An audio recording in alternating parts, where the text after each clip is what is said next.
Mardi 16 janvier 2024, au programme, le combat entre Dustin Poirier et Benoît Saint-Denis fait aussi beaucoup réagir aux États-Unis. Francis Ngannou et Anthony Joshua, conférence de presse, interview et face-off. Des nouvelles dans le dossier Conor contre Chandler, l'UFC Arabie Saoudite, très certainement repoussé, des annonces de combat et bien sûr toutes les actualités majeures du jour. C'est le moment MMA, soyez tous les bienvenus.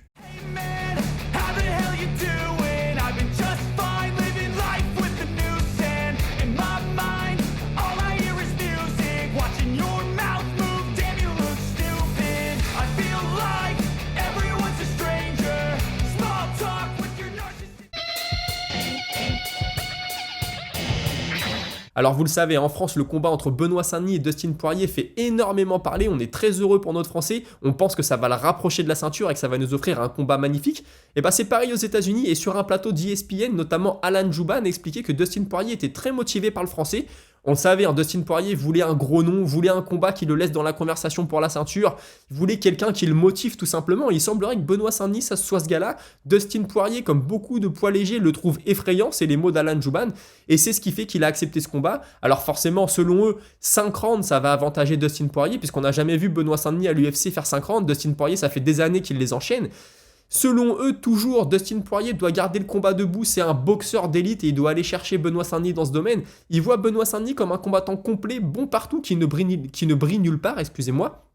Il pense aussi que c'est un peu trop vite, un peu trop tôt dans la carrière de Benoît. Et voilà, il lui aurait peut-être fallu un combat avant d'aller chercher Dustin Poirier. Bon, écoutez, on lui a offert cette opportunité, il n'allait pas dire non. Selon eux, toujours, c'est un combat qui est très dangereux pour Dustin Poirier, mais qui est largement prenable. Donc voilà, ils ont Dustin Poirier favori devant Benoît Saint-Denis, mais c'est pas le choix des bookmakers qui, eux, voient plutôt Benoît Saint-Denis favori. Alors ils ont fait un peu d'humour sur le plateau, ils ont expliqué oui, mais les bookmakers n'y connaissent rien, c'est comme les gens, ils n'y connaissent rien, c'est Dustin Poirier qui va remporter ce combat, etc. Bon écoutez, on peut pas leur en vouloir d'avoir le dos, de soutenir leur poulain, j'ai envie de dire. Ils ont aussi eu un petit mot du combat entre Tsarukyan et Oliveira. Alors selon eux, Tsarukyan va amener la même menace que Makhachev avait amené à Oliveira, à savoir quand Oliveira se fait toucher, il se met sur le dos, il attend que son adversaire tombe dans sa garde. Et Makhachev à l'époque l'avait dit, moi je suis pas Gedji, je suis pas Poirier, si je le mets au sol, je vais lui plonger dessus pour aller le finir. Et c'est ce qui s'était passé. Et il voit Tsarukyan lui faire exactement la même chose. Pour continuer sur le combat de notre Français, Michael Bisping, lui, donne un avantage à Benoît Saint-Denis parce qu'il le voit plus frais, plus jeune, plus frais, il a fait moins de guerre. Dustin Poirier, il revient d'un KO, il a pris un méchant high kick. Alors forcément, quand tu prends un KO comme ça, hein, tout comme Volkanovski, on se demande comment tu vas revenir. Il y a eu des guerres, il a pris beaucoup de coups, Dustin Poirier, son menton peut le lâcher d'un coup. Mais par contre, tout comme ses confrères d'ESPN, ils pensent que le 5 rounds va avantager Dustin Poirier. Et ça, je peux pas lui donner tort. Ce qui est sûr, c'est que le combat a lieu dans 2 mois. Et hier, je vous disais que Daniel Warin, et pas David Warin, vous m'excuserez, a annoncé le début du camp de Benoît Saint-Denis. Donc c'est un combat duquel on va beaucoup entendre parler. Et je ne manquerai pas de vous donner des nouvelles très très prochainement. Michael Bisping, toujours lui, a aussi donné son avis sur le combat entre McGregor et excusez-moi, j'ai oublié son nom, Michael Chandler, j'ai eu un petit trou. Donc voilà, il explique qu'il respecte le choix de McGregor de revenir dans la cage malgré qu'il ait l'argent, malgré qu'il ait déjà été double champion, etc. Il dit, je sais ce qu'il cherche, il cherche cette petite sensation quand tu gagnes dans la cage et que tu as les bras levés, ça vaut tout l'or du monde, ça vaut tout l'argent du monde. Mais il a un petit doute sur le poids, il dit 185, il va pas subir le cutting. Et le cutting, ça te force à être sérieux, ça te motive à te lever tous les matins, à manger ce que tu dois manger, à faire ce que tu dois faire. Tu as toujours le cutting dans un coin de ta tête. Et surtout, le jour du combat, t'as faim. Mais t'as pas faim dans le sens envie de manger, alors oui forcément, mais t'as envie de détruire l'autre en face, t'as envie de lui faire payer tous ses sacrifices, la perte de poids c'est très dur mentalement, on le sait, t'as envie d'en découdre. Il dit là, McGregor il va pas avoir cette sensation. En plus son cardio, tout comme le cardio de Chandler, va être affecté. Et surtout que ces deux gars, on sait, ils ont le cardio qui peut parfois être assez limité. Et il donne un avantage à Chandler parce qu'il dit, lui, il est très sérieux. Ça fait 1 an, on le voit s'entraîner tous les jours. Il est à la salle, il s'entraîne. McGregor, on sait pas vraiment. Donc McGregor, c'est bien, il veut revenir. Mais est-ce qu'il a vraiment la niaque? Est-ce que c'est vraiment un vrai retour où tu vas te donner à fond, où tu vas faire tout ce qu'il faut pour gagner? Ou alors il se dit, ouais, allez, je reviens, je vais en poids moyen, comme ça, pas de cutting. Déjà, c'est un problème en moins. Et puis ça va peut-être me donner un petit avantage sur Chandler. Je suis totalement d'accord avec Michael Bisping.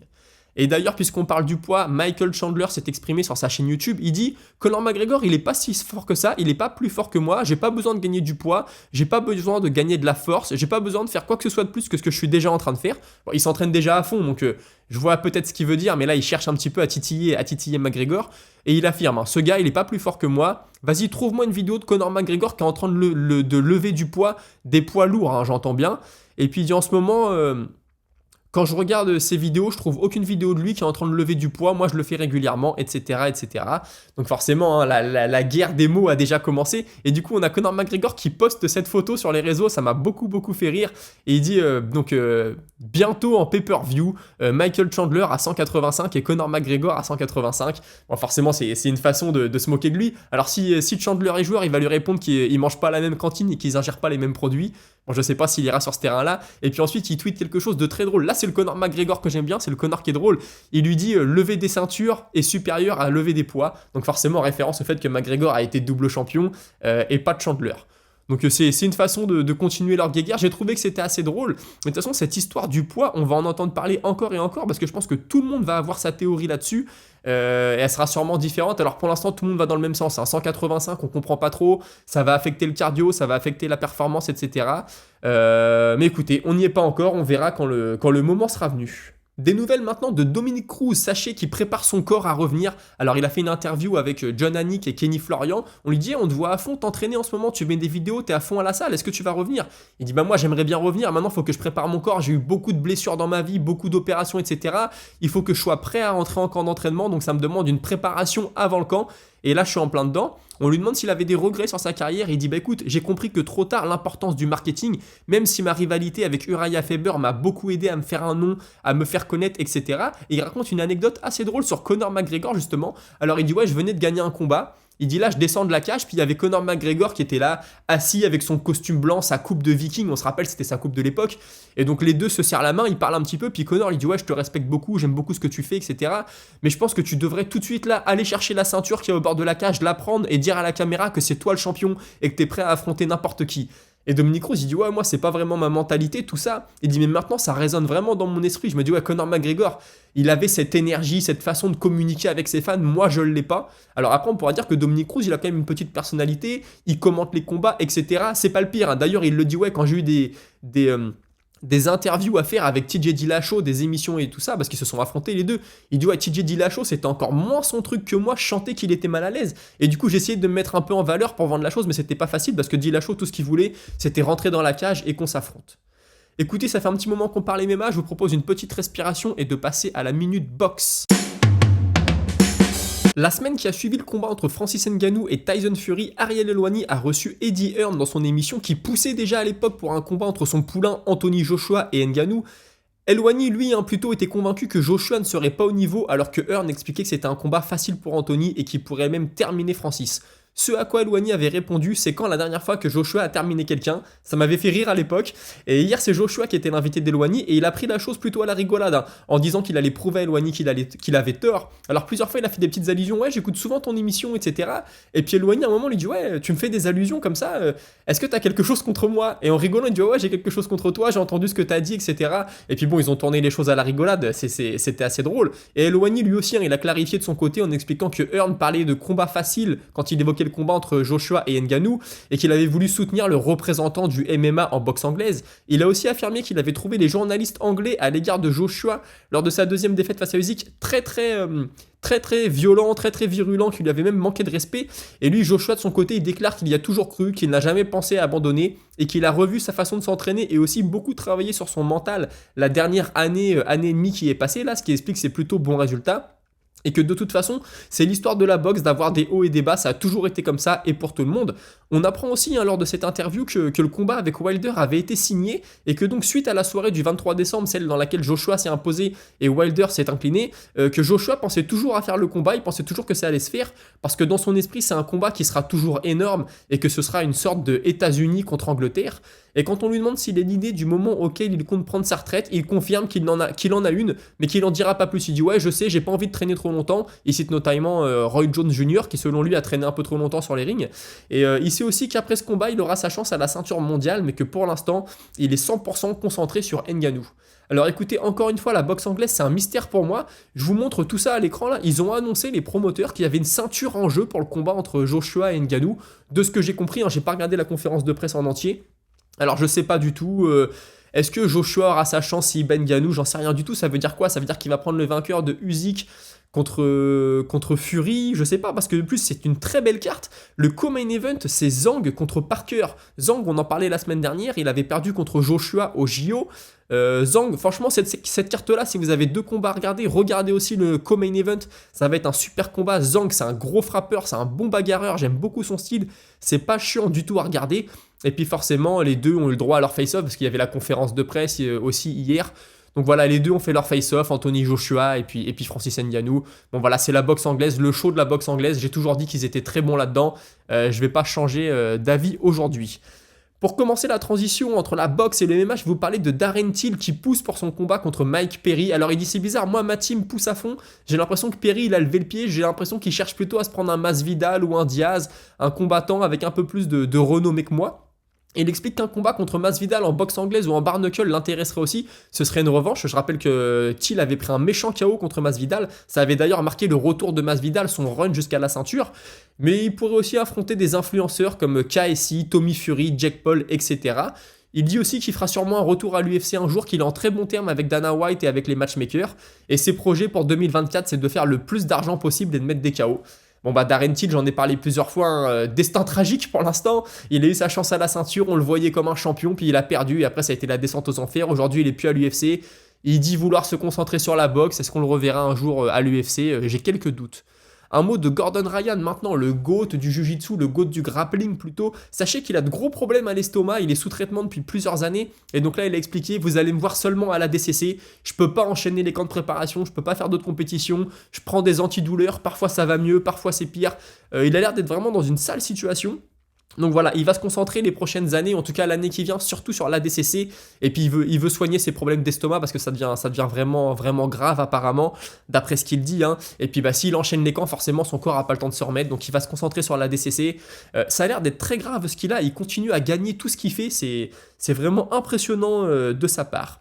Un petit mot maintenant de Renato Moicano qui n'a pas combattu en 2023 à cause des différentes blessures. Alors il explique qu'il voit le côté positif, il s'est beaucoup entraîné, il a travaillé ses points faibles, il a fait sa rééducation, puis il s'est concentré sur sa chaîne YouTube, il avait pas eu le temps de le faire avant, il est très très actif sur les réseaux sociaux. On lui demande s'il préfère combattre dans des salles qui sont pleines, hein, les pay-per-view, il a été habitué au pay-per-view, ou s'il préfère combattre à l'Apex. Il dit franchement moi l'Apex je pense que personne n'aime ça, tout le monde veut des salles remplies pour des pay-per-view. Son prochain combat c'est contre Drew Dober, combattant qu'il sait excellent, il dit c'est un combattant très bon, mais moi je me concentre pas sur Drew Dober, je me concentre sur ce que j'ai à faire sur moi, sur mon game plan. Concernant les classements, pour lui, ça veut strictement rien dire. Ce qui compte, c'est la performance dans la cage et ta personnalité. Est-ce que tu es capable de te vendre au micro? Et il prend l'exemple de Benoît Saint-Denis. Il dit, ouais, tu vois, sportivement parlant, il mérite pas son combat contre Dustin Poirier. Lui, il est classé 11 ou 12. Dustin Poirier, il est classé 3 ou 4.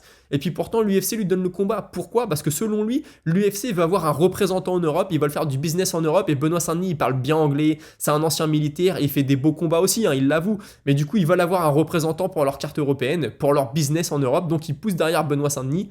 Et il explique que lui, cette année, tout comme Darren Till, il veut faire un maximum d'argent. Il dit voilà, j'ai compris maintenant que ce qui compte, c'est l'argent. Faut faire de l'argent, faut mettre la famille à l'abri. Je veux combattre 3 ou 4 fois cette année, peu importe qui. Je sors d'une année blanche, donc j'ai besoin de combattre. C'est pas moi qui choisis mes adversaires. Écoutez, Renato Moicano, malheureusement, il a été maudit avec les blessures cette année. Je lui souhaite le meilleur pour l'année à venir. Taylor Lapillus qui fait un post Instagram, hein, il a perdu forcément ce week-end, il est dégoûté, on en a parlé hier. Donc voilà, pas le résultat souhaité, mais on garde la tête haute et on avance. Je l'ai souvent dit et je le pense, le voyage est aussi important que l'arrivée. Merci à mon équipe qui m'a fait passer une des plus belles fight week de ma vie. Puis il remercie tout le monde. Écoutez, Taylor Lapillus, c'est pareil, on lui souhaite le meilleur. On passe maintenant au dossier UFC Arabie Saoudite. Alors c'est Ariel Helwani qui sort le dossier. Voilà, il semblerait que l'UFC Arabie Saoudite était prévu, c'était une Fight Night qui était prévue au mois de mars. On avait entendu dire que Sharapoutin Magomedov serait peut-être le main event. Écoutez, finalement, apparemment, l'Arabie Saoudite ne veut pas. J'attends quand même l'officialisation de Dana White, mais il semblerait que les sources soient sûres. Ça va être repoussé au mois de juin et on parle d'un possible Islam Makhachev en main event. Ce serait un pay-per-view. Et Islam Makhachev avait tweeté, hein, je vais revenir au mois de juin, le 8 juin, si je dis pas de bêtises, sur un pay-per-view. Il n'y a pas de fumée sans feu, donc c'est fort possible. Et puis on a aussi Mohamed Mokaev, excusez-moi, qu'on n'a pas vu depuis son combat à l'UFC Abu Dhabi au mois d'octobre. Lui, c'est un prétendant à la ceinture, hein. Il est chez les flyweight. Il dit écoutez, apparemment l'UFC Arabie Saoudite au mois de mars est repoussé. Je vais venir aux États-Unis, je veux combattre n'importe qui, peu importe. Forcément, quand tu es dans une quête de la ceinture, qu'on t'annonce que tu vas combattre au mois de mars, finalement l'événement est repoussé au mois de juin. Tu vas pas attendre le mois de juin, tu peux combattre 2 fois à mars et juin, donc ce serait un peu bête de perdre son tour. Puisqu'on parle de Makhachev, je vais vous parler d'Oliveira, et il a son coach qui nous explique que Makhachev est fort, mais que voilà, il a l'impression que Makhachev en fait est en train d'éviter Oliveira, il veut absolument éviter ce combat, mais pourtant on leur a promis le vainqueur du combat entre Tsarukhan et Oliveira aura sa chance à la ceinture, Makhachev ne peut plus se cacher. Alors ça, j'ai un peu du mal, je vois pas pourquoi Makhachev aurait peur d'Oliveira, il l'a déjà battu, et nettement, je peux comprendre que Makhachev reprendre Oliveira, c'est pas le combat qui l'excite le plus. Oliveira, forcément, Makhachev a la ceinture, donc il a la cible dans le dos, il veut ce combat-là.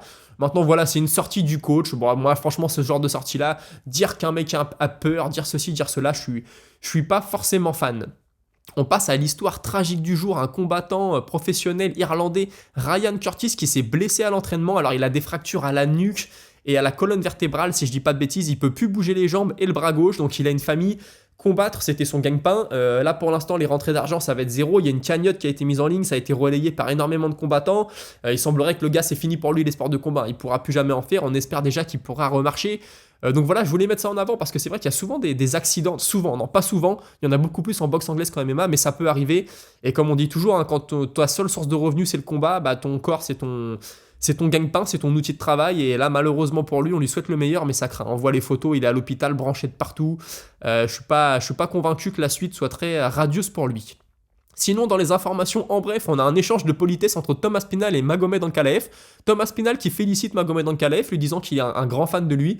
Et Magomed Ankalaev qui lui dit « Ouais, merci champion, moi aussi je suis fan de toi ». J'ai trouvé ça plutôt marrant. Zlatan Ibrahimovic qui poste une photo avec Khabib Nurmagomedov et qui met en commentaire UFC 300. Donc forcément, tout le monde s'enflamme déjà en ce moment. Si Zlatan Ibrahimovic en remet une couche, on n'est pas sorti de l'auberge. Dan Hooker, alors il y a quelques années, Dan Hooker, il avait le corps vierge de tatouage, néo-zélandais sans tatouage, ça peut sembler bizarre, mais il y en a. Et là, depuis quelques années, il arrête pas les tatouages. Là, il remet une vidéo, il est chez le tatoueur. En plus, il se fait tatouer des trucs. C'est pas discret, c'est vraiment un style très particulier. Donc, je voulais vous partager ça aussi. De l'annonce de combat maintenant avec Ribas qui affrontera Namajunas au mois de mars. Namajunas, la dernière fois qu'on l'a vu, c'était à Paris contre Manon Fiorot. Elle avait perdu, tant mieux pour la française Manon Fiorot. On a Tai Tuivasa qui va affronter Tibura le 16 mars. Apparemment, ce sera un main event. Il devait être sur une autre carte. Comme ça, placé quelque part dans la carte. Là, apparemment, ils seront main event, de ce que j'ai cru entendre.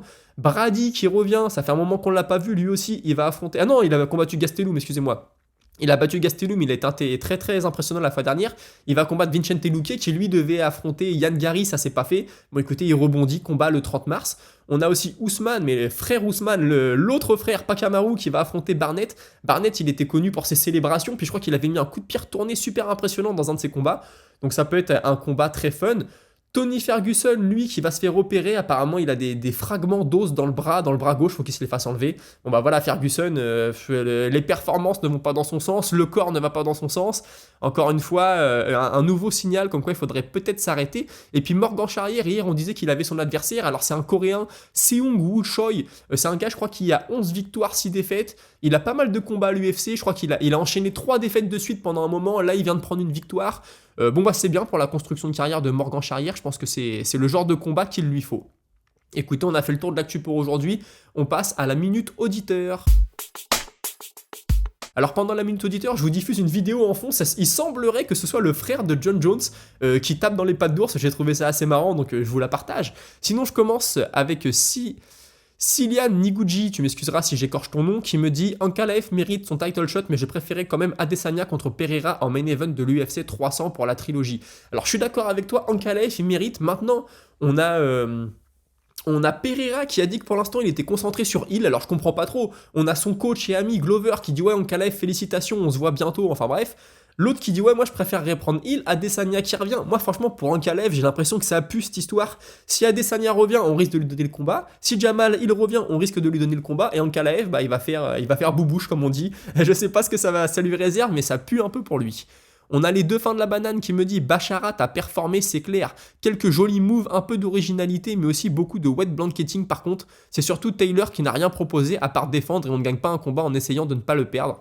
Bref, les ambitions de top 15 sont à revoir à la baisse ou alors il faut changer de jeu, de carte et oser l'offensive. Et ouais, je suis d'accord.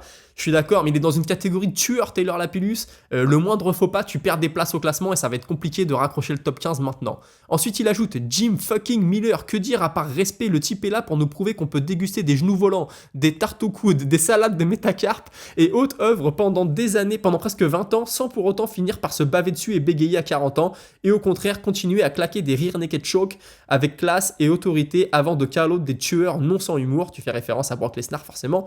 Pour cela, rester loyal envers ses coachs est essentiel. Il faut également accepter des match-ups cohérents et cesser de croire que le top niveau est encore à portée, n'est-ce pas Tony? Concernant Khabib, je le vois mal trahir la promesse qu'il a faite à son défunt père, mais bon, money talk, et ouais, l'argent va peser là-dedans forcément. Paulo Costa est un déserteur professionnel, il veut juste continuer à bénéficier des avantages UFC, des petits fours, des honneurs et du statut de combattant d'élite, mais sans combattre par contre. Un combattant qui veut combattre ne parle pas de son staphylocoque, point. Le mec a quand même pris ses vacances aux Émirats Arabes Unis alors qu'il était out bien avant la Fight Week. Il avait la dalle jusqu'à sa défaite en doggy style contre Easy. Depuis, il n'est plus là. Alors pour Costa, je suis d'accord, il a disparu depuis ce combat contre Adesanya, c'est l'ombre de lui-même. Concernant Jim Miller, moi il m'a fait kiffer ce week-end, le mec c'est un vétéran, il est toujours là. Gros respect, et puis Khabib, écoute, on sait pas, est-ce que c'est seulement des rumeurs, est-ce que Khabib s'en amuse un petit peu aussi, je sais pas du tout.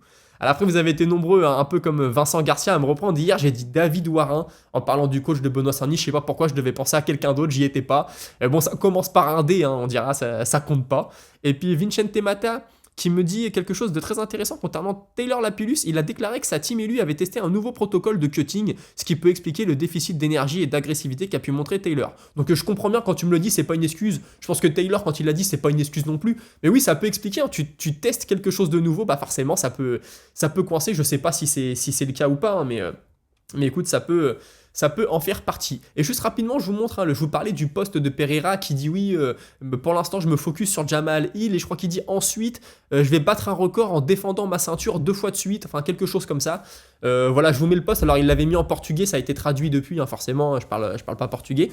Mais voilà, écoutez, c'était une bonne émission. Je teste un peu des nouveaux styles de montage vidéo, j'espère que c'est agréable pour vous, parce qu'il faut savoir que normalement la semaine prochaine il y a une nouvelle image de fond qui arrive avec des animations, etc. J'en dis pas plus, je veux pas trop parler si ça se fait pas. Le gars m'a dit que c'était ok mais qu'il avait besoin d'un petit peu de temps. Donc voilà, j'essaye de faire des montages un peu plus sympas à voir. N'hésitez pas à liker, à commenter, à vous abonner, à me suivre aussi sur Instagram, etc. Je vous dis à demain 17h. Salut!